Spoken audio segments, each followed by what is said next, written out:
What's going on, Jerome's? So Micah Parsons, who's just been dominant on his rookie deal, had double-digit sacks through every single season of his NFL career through 4 years, and he's just a terror on the edge, right? And playing for America's team, whatever. But things have sort of come to an impasse, working on a long-term extension with him and the Cowboys. And Micah formally requested a trade via manifesto on Friday. Like, literally, it was 2,000 words. It's like, I'm not reading all that.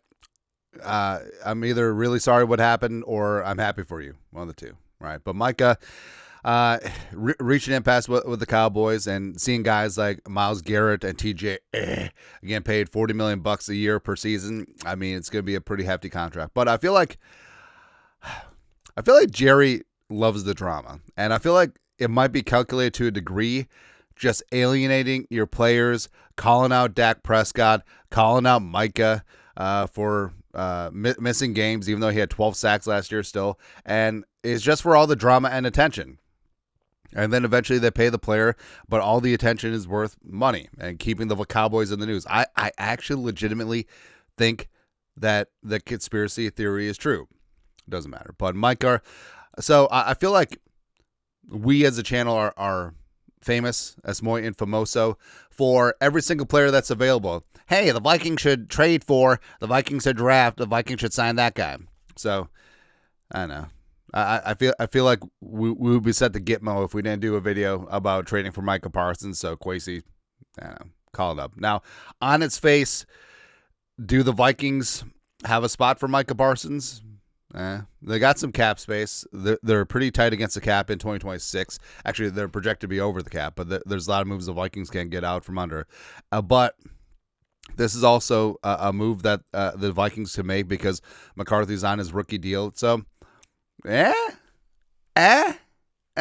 plus, we know Micah does look good in purple at U.S. Bank Stadium ahead of a game that should not be named.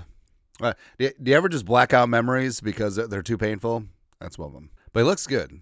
It's a good color, right? And like we said, Micah, every single season, double-digit sacks, 52 and a half through 4 seasons. He's just been a wrecking crew for us. Just turned 26, and it's weird. He came into the league as like a hybrid off-ball edge, turned into one of the most dominant edge rushers in the game. So obviously you can find some use for Micah Parsons, right? But here's 5 questions for the Vikings. Number 1, do the Vikings need him? Not particularly. And I feel like it makes you feel good about things. It makes you feel good about the way that Kwesi has put together this defense with Flores, that, oh, Micah Parsons available. Where is he going to play? You know, with AVG, Grenard, Diamond Dallas Turner year 2, and then Pace and Cashman, as well as along the defensive line.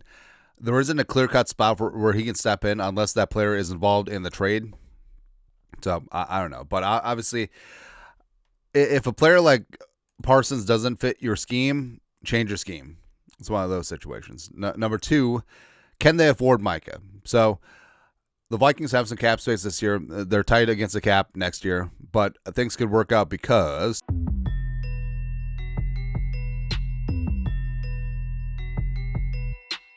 now Micah is on his rookie deal, 5th-year option picked up. He's playing on that, $24 million and change. And obviously, if you make a trade for Parsons, you're probably going to extend him long term because this is a 1-year rental.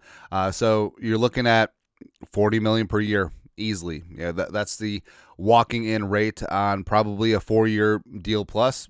So that's what you're getting into. And the Vikings certainly could shuffle some contracts around and they could make this happen, but I don't know. It is a little far-fetched, right?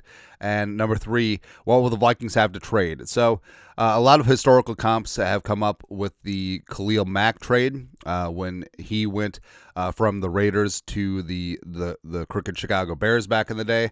And it was a first, it was a 6th, and a 3rd, right? And then Khalil Mack for a 2nd and a 7th, right? So 2 1s and a 3. That's the baseline that we're looking at. And also, would the Vikings have to include a player? Probably. Would they include AVG or Grenard? Hopefully not, right? Dallas Turner, also hopefully not. Would they include a guy like Ivan Pace Jr.? I don't know, because Pace is in a de facto contract year being undrafted. He is RFA next year. So Would they do that and basically play Parsons or Turner or AVG as a de facto off ball? I don't know. I trust that Flores would make it work, but it's hard to see right now. But basically, that's the walking in price as well. Two first and a third, or a first and a third and a high level starter. Is that the rate? Probably. Also factor in that those draft picks are going to be late in the first round, if you know what I mean. And I'm sure other teams will be more desperate to offer more. That's what it comes down to.